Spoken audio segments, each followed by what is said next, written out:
जय श्री कृष्णा दोस्तों, धर्म यात्रा भारत यूट्यूब चैनल पर आप सभी का एक बार फिर से स्वागत है।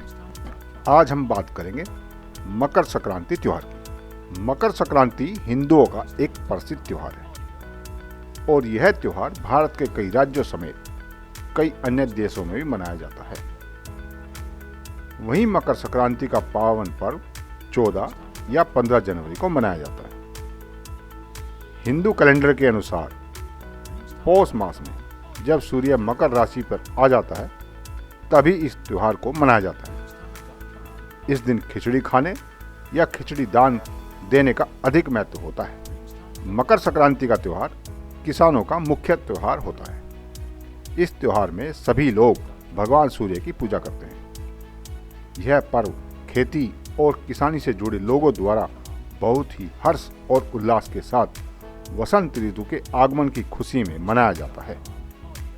सभी राज्यों में अधिकतर लोग इस दिन पतंग उड़ाते हैं ताकि सूर्य भगवान प्रसन्न हो सके। मकर संक्रांति के दिन लोग अपने घरों में तिल की मिठाइयाँ बनाकर बांटते और खाते हैं। तिल से बनी हुई मिठाइयाँ बहुत ही स्वादिष्ट और सेहत के लिए अच्छी होती है। पूजन विधि। मकर संक्रांति के दिन आप पूजन सामग्री लेकर स्नान के बाद भगवान सूर्यदेव की ओर अपना मुख करके बैठ जाएं। इसके बाद आप गंगाजल वाले लोटे में तिल और चावल डालें। इसके बाद आप उस लोटे में थोड़ी शक्कर, रोली और लाल पुष्प डाल दें। लोटे में घी और 1 चम्मच दूध डालें। इस सब सामग्री को लोटे में डालकर आप भगवान सूर्यदेव की ओर अपना मुख करके उन्हें अर्घ्य दें तथा इस बात का ध्यान रखें कि अर्घ्य का जल जमीन पर ना गिरे और अर्घ्य देते हुए भगवान सूर्य के मंत्र का जाप करें। ओम सूर्याय नमः, ओम भास्कराय नमः। सूर्यदेव को अर्घ्य देने के बाद आप वहीं 3 माला सूर्य मंत्र का फिर से जाप करें और इसके बाद आप पीपल के वृक्ष की जड़ में देसी घी का दीपक जलाएं और मोली लेकर के पीपल के वृक्ष पर लपेट दें और पीपल के वृक्ष को अपनी मनोकामना बताएं और लौंग भी दीपक में डाल दें तथा इसके बाद आप अपने पितरों के नाम से किसी वस्तु का दान करें। मकर संक्रांति के दिन आप पितरों का तर्पण करें। इस उपाय को करने से आपकी हर मनोकामना पूरी हो जाएगी। वर्ष 2022 में मकर संक्रांति का पर्व पंचांग के अनुसार 14 जनवरी 2022 शुक्रवार को पौष मास की शुक्ल पक्ष की द्वादशी तिथि को मनाया जाएगा। इस दिन सूर्य धनु राशि से निकलकर मकर राशि में प्रवेश करेंगे। सूर्य जब एक राशि से दूसरी राशि में जाते हैं तो इस प्रक्रिया को संक्रांति कहा जाता है। मकर संक्रांति को सभी संक्रांति में अति महत्वपूर्ण माना गया है। मकर संक्रांति को खिचड़ी का पर्व भी कहा जाता है। मकर संक्रांति पर स्नान और दान का विशेष महत्व बताया गया है। मकर संक्रांति का महत्व। मकर संक्रांति का पर्व देश भर में अलग अलग नामों से भी मनाया जाता है। मकर संक्रांति पर सूर्य देव उत्तरायण होते हैं। मान्यता के अनुसार इस दिन से ही ऋतु में परिवर्तन आरंभ हो जाता है। मकर संक्रांति से सर्दी में कमी आने लगती है, यानी शरद ऋतु के जाने का समय आरंभ हो जाता है और बसंत ऋतु का आगमन शुरू हो जाता है। मकर संक्रांति के बाद ही दिन लंबे, रातें छोटी होने लगती है। पुत्र के घर आते हैं पिता। ज्योतिष शास्त्र के अनुसार मकर राशि के स्वामी शनिदेव हैं।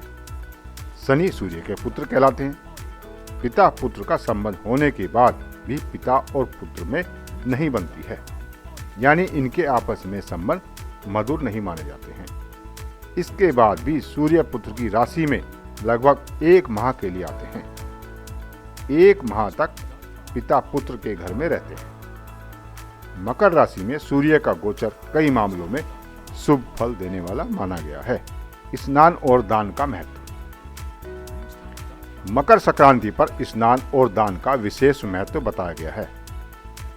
मकर संक्रांति पर पवित्र नदी में स्नान करने को अत्यंत शुभ माना गया है। इसके साथ ही दान करने से भी सभी प्रकार की मनोकामनाएं पूर्ण होती हैं। इस दिन खिचड़ी का दान बहुत ही पुण्य प्रदान करने वाला माना गया है। मकर संक्रांति का शुभ मुहूर्त। मकर संक्रांति पुण्यकाल दोपहर 2:43 से शाम 5:45 तक, कुल 3 घंटे 2 मिनट की अवधि तक है। मकर संक्रांति महापुण्यकाल दोपहर 2:43 से रात्रि 4:28 तक, 1 घंटा 45 मिनट की अवधि तक है। मकर संक्रांति से कुछ पौराणिक कथाएं भी जुड़ी हुई हैं। उनमें एक प्रसंग यह है, शनिदेव मकर राशि के स्वामी हैं। कहा जाता है कि इस दिन भगवान सूर्य अपने पुत्र शनि से मिलने स्वयं उसके घर जाया करते हैं। अतः इस दिन को मकर संक्रांति के नाम से जाना जाता है। प्रसंग 2, मकर संक्रांति के दिन ही गंगा जी भगीरथ के पीछे पीछे चलकर कपिल मुनि के आश्रम से होकर सागर में जा उनसे मिली थी। यह भी कहा जाता है कि गंगा को धरती पर लाने वाले महाराज भगीरथ ने अपने पूर्वजों के लिए इस दिन तर्पण किया था। उनका तर्पण स्वीकार करने के बाद इस दिन गंगा समुद्र में जाकर मिल गई थी। इसलिए मकर संक्रांति पर गंगा सागर में मेला लगता है। प्रसंग नंबर 3, महाभारत के महान योद्धा भीष्म पितामह ने अपनी देह त्यागने के लिए सूर्य के मकर राशि में आ जाने तक इंतजार किया था। प्रसंग नंबर 4, इस दिन भगवान विष्णु ने असुरों का अंत कर युद्ध समाप्ति की घोषणा की और सभी असुरों के सिरों को मंदार पर्वत के नीचे दबा दिया था। इस प्रकार यह दिन बुराइयों और नकारात्मकता के अंत का भी दिन माना जाता है। प्रसंग नंबर 5, माता यशोदा ने जब कृष्ण जन्म के लिए व्रत किया था, तब सूर्य देवता उत्तरायण काल में पदार्पण कर रहे थे और उस दिन मकर संक्रांति थी। माना जाता है उसी दिन से मकर संक्रांति व्रत का प्रचलन शुरू हुआ। मकर संक्रांति और उसका ज्योतिषीय महत्व। मकर संक्रांति का धार्मिक महत्व भी कहीं न कहीं इसके ज्योतिषीय महत्व के साथ ही जुड़ा है। मान्यताओं के अनुसार मकर संक्रांति का त्योहार ऋषियों और योगियों के लिए उनकी आध्यात्मिक यात्रा में एक नई पहल के लिए सबसे महत्वपूर्ण दिन माना जाता है। सामान्य तौर पर लोग मकर संक्रांति को नए समय की शुरुआत और अतीत की बुरी और भयानक यादों को पीछे छोड़ देने का दिन भी मानते हैं। इस दिन का एक और पहलू यह है कि इस शुभ दिन पर सूर्य दक्षिणायन से उत्तरायण हो जाते हैं। सूर्य की यह स्थिति अत्यंत शुभ होती है। धार्मिक दृष्टि से इस दिन सूर्य अपने पुत्र शनिदेव के साथ सभी मुद्दों को छोड़कर उनके घर उनसे मिलने आते हैं। इसलिए मकर संक्रांति का दिन सुख और समृद्धि से जुड़ा हुआ है। मकर संक्रांति 2022 अधिक विशेष और शक्तिशाली है, क्योंकि इस मकर संक्रांति को अभूतपूर्व तरीके से 1 या 2 नहीं बल्कि 3 ग्रह सूर्य, शनि और बुध आगामी महीने में मकर राशि में एक साथ रहेंगे। ज्योतिष में इस घटना को स्टेलियम के रूप में जाना जाता है। मकर संक्रांति 2022 कब मनाई जाएगी? हर साल की तरह इस साल भी मकर संक्रांति 2022 पूरे देश में 14 जनवरी को माघ कृष्ण पक्ष द्वितीया को मनाई जाएगी। मकर संक्रांति के शुभ अवसर पर हमें सूर्य पूजा और माघ नक्षत्र पूजा करनी चाहिए और साथ ही पवित्र मंत्रों का जाप करना चाहिए।